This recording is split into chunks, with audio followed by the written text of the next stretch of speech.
Video like जरूर कर लीजिए और ऐसे वीडियो लगातार फ्री में पाने के लिए चैनल को तुरंत सब्सक्राइब कर लीजिए और बेल आइकन को जरूर टैप कर लीजिए ताकि आगे भी सारे वीडियो आपको मिलते रहे। यूट्यूब में फॉलो करते हैं तो प्लीज ये वाला फ्री टेलीग्राम चैनल जरूर ज्वाइन कर लीजिएगा। सारे नोटिफिकेशन सारे अपडेट यहीं पे आते हैं, ध्यान रखिए। हेलो दोस्तों, एग्जाम प्रिपरेशन में मैं प्रियंका एक बार फिर से आप सभी का स्वागत करती हूँ। यूपीपीएससी आरओ एग्ज़ाम जो कि होना है बहुत जल्दी होने वाला है। 27 जुलाई को आपका एग्ज़ाम प्रस्तावित है और मैं डेली आपको मॉक टेस्ट करा रही हूँ जो कि आपके एग्ज़ाम के लिए इम्पॉर्टेंट है। डेली रात को 9 बजे क्लास आती है और आज मैं कुछ क्वेश्चन आपको सॉल्व करा रही हूँ सब्जेक्ट वाइज जो कि पिछले वर्ष प्रश्न पूछे गए हैं। तो एक क्विक रिवीजन इंपॉर्टेंट है, एग्जाम के पैटर्न को समझना है तो इन क्लासेस को देखना इंपॉर्टेंट है। यहाँ पर मैंने इतिहास के मोस्ट इंपॉर्टेंट क्वेश्चन लिए हुए हैं। प्री प्लस मेंस में जो पूछे जाते हैं प्रश्न उनको ले ही लिया, उसके साथ में आप देखेंगे और कौन से एग्जाम में प्रश्न पूछे जा सकते हैं वो उनका भी कलेक्शन आपको मिल जाएगा। तो क्लासेस ध्यान से देखिए, यहाँ पर जो प्रश्न आपके लिए गए हैं वो PYQ बेस्ड है, ठीक है।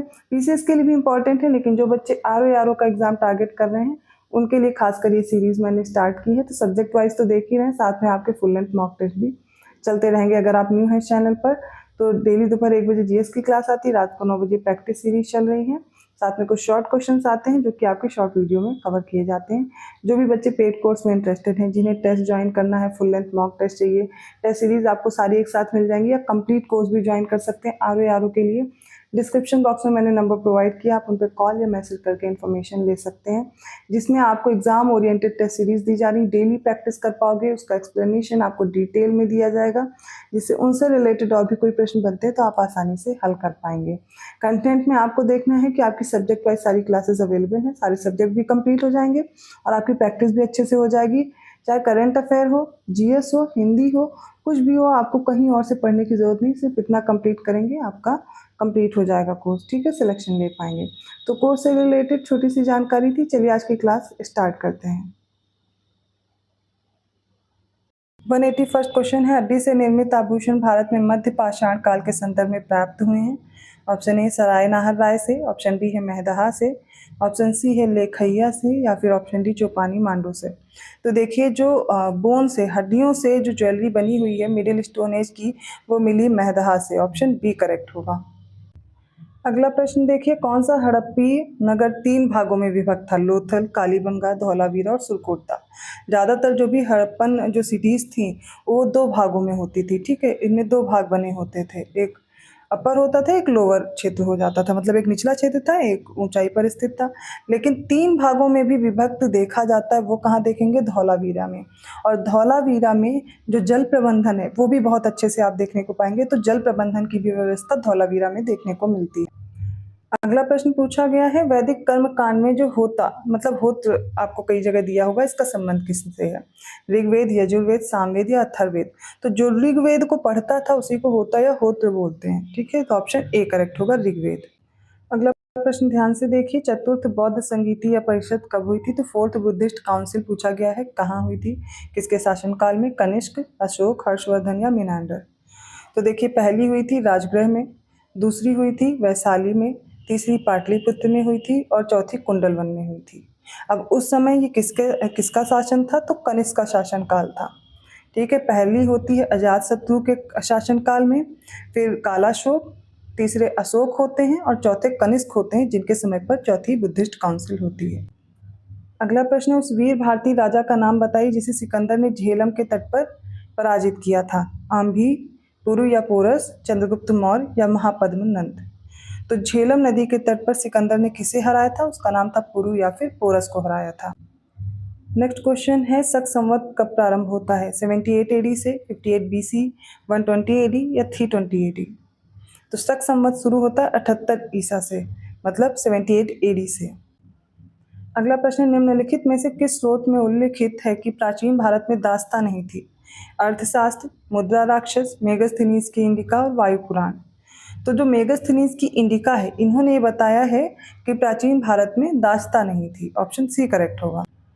अगला प्रश्न, निम्नलिखित तमिल ग्रंथों में किसे लघु वेद की संज्ञा दी गई है?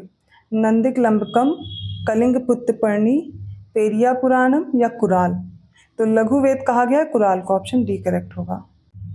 अगला प्रश्न, चोल शासकों के शासनकाल में निम्नलिखित में से कौन सा वारियम उद्यान प्रशासन का कार्य देखता था? पान वारियम, एरी वारियम, टोन वारियम या संवत्सरा वारियम। इसका राइट आंसर होगा ऑप्शन सी टोनवारियम। ठीक है, ये उद्यान प्रशासन का कार्य देखता था। अगला प्रश्न है, शाहनामा का लेखक फरिश्ता किसके दरबार से संबंधित था?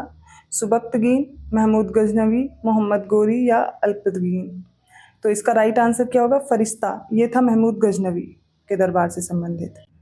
191 क्वेश्चन है, औरंगजेब की मृत्यु के समय मराठा नेतृत्व किसके हाथों में था? संभाजी, राजाराम, जीजाबाई या ताराबाई के? तो औरंगजेब की मृत्यु के समय ताराबाई के हाथों में मराठा नेतृत्व था। 192 क्वेश्चन है, निम्न में से भारत के किस वायसराय की हत्या एक दंडित अपराधी द्वारा उस समय कर दी गई थी जब वह अंडमान निकोबार द्वीप समूह के भ्रमण पर था? रिपन, कर्जन या मेयो या फिर मिंटो? इसका राइट आंसर होगा ऑप्शन सी मेयो। मेयो ही एकमात्र ये जो वायसराय था जिसकी हत्या भारत में कर दी जाती है। अंडमान निकोबार में ये भ्रमण पर था, वहीं पर एक कैदी के द्वारा इनकी हत्या हो जाती है। अगला प्रश्न देखिए, भारतीय राष्ट्रीय कांग्रेस का प्रथम निर्वाचित यूरोपीय अध्यक्ष कौन था? The first elected European president of the Indian national Congress was AO Hume, George Yule, Alfred web, Annie Besant? Right answer होगा ऑप्शन बी जॉर्ज यूल थे। अगला प्रश्न है, शारदा अधिनियम के बारे में बताना है। लड़कियों व लड़कों के विवाह की जो मिनिमम एज है वो क्या डिसाइड की गई थी? 12 और 16, 14 और 18, 15 और 21 या 16 और 22? इसका राइट आंसर होगा, जो लड़कियों की विवाह की उम्र थी वो 14 की गई, लड़कों की विवाह की उम्र 18 की गई। ऑप्शन बी करेक्ट है। अगला प्रश्न है, 1857 के प्रथम स्वाधीनता संग्राम के समय भारत का गवर्नर जनरल कौन था? Harding, Canning, Mayo, Dufferin? और इस समय ये टॉपिक चल भी रहा है दोपहर वाली क्लास में। इसका राइट आंसर होगा कैनिंग था। तो कैनिंग इस समय गवर्नर जनरल था, और जब 1858 का जब अधिनियम आ जाता है, क्राउन के हाथ में चला जाता है पूरा ब्रिटिश इंडिया, तो फिर कौन होता है पहला वायसराय? तो भारत का पहला वायसराय भी कैनिंग को ही नियुक्त किया जाता है। 196 क्वेश्चन देखिए, निम्न में से भारत में 19वीं शताब्दी में कुछ अकाल पड़े थे, उनमें से किस अकाल को सी ऑफ कैलेमिटी कहा जाता है या प्रकोप का समुद्र कहते हैं? तो बिहार का अकाल जो 1873 में आया, या राजपूताना अकाल था 1868 to 69 का, मद्रास प्रेसिडेंसी अकाल जो कि 1866 से 67 रहता है, या फिर उड़ीसा का जो अकाल था 1866 से 1867 के बीच? तो सी ऑफ कैलेमिटी किसे बोलते हैं? ऑप्शन डी, उड़ीसा का जो अकाल पड़ा था ना 1866 से 67 के बीच, इसी को बोलते हैं। 197 क्वेश्चन है, निम्नलिखित में से कौन 2 सितंबर 1946 को गठित अंतरिम सरकार में मंत्री नहीं थे? जवाहरलाल नेहरू, लियाकत अली खां, अबुल कलाम आज़ाद और डॉक्टर राजेंद्र प्रसाद? तो जो अंतिम सरकार का गठन हुआ था, इसमें अबुल कलाम आज़ाद सरकार में, ये जो अंतिम सरकार, इसमें मंत्री नहीं थे। जवाहरलाल नेहरू, लियाकत अली खां और डॉक्टर राजेंद्र प्रसाद थे। इनके पास कौन कौन से विभाग थे पिछली क्लास में मैं बता चुकी हूँ। अगला प्रश्न है, स्वराज शब्द का प्रयोग सबसे पहले किसने किया? बाल गंगाधर तिलक ने, लाला लाजपत राय ने, सुभाष चंद्र बोस ने या फिर महात्मा गांधी ने? इसका राइट आंसर होगा ऑप्शन ए, सबसे पहले बाल गंगाधर तिलक ने स्वराज शब्द का प्रयोग किया था। ऑप्शन ए करेक्ट है। अगला प्रश्न देखिए, इसमें पूछा गया इंडियन नेशनल कांग्रेस का कौन सा ऐसा अधिवेशन था जिसको महात्मा गांधी ने प्रिसाइड किया था? इलाहाबाद का 1921 का, गया अधिवेशन 1922 का, बेलगाम अधिवेशन 1924 का या कराची अधिवेशन 1930? इसका राइट आंसर ऑप्शन सी बेलगाम अधिवेशन 1924 का। तो ये जो बेलगांव सेशन हुआ था, इसको प्रेसाइड किया था किसने? गांधी जी ने, एक ही बार इन्होंने किया था। ठीक है, याद रखिएगा ऑप्शन सी करेक्ट होगा। अगला प्रश्न है, निम्न में से किस एक को लाला लाजपत राय ने अपना राजनीतिक गुरु माना था? गैरीबाल्डी को, विवेकानंद को, दादा भाई नौरोजी को या फिर मैजनी को? तो इसका राइट आंसर होगा ऑप्शन सी, दादा भाई नौरोजी को लाला लाजपत राय ने अपना राजनीतिक गुरु माना था। इसी प्रकार महात्मा गांधी के लिए भी याद रखिएगा, गोपाल कृष्ण गोखले जो थे वो कौन थे? राजनीतिक गुरु थे महात्मा गांधी के।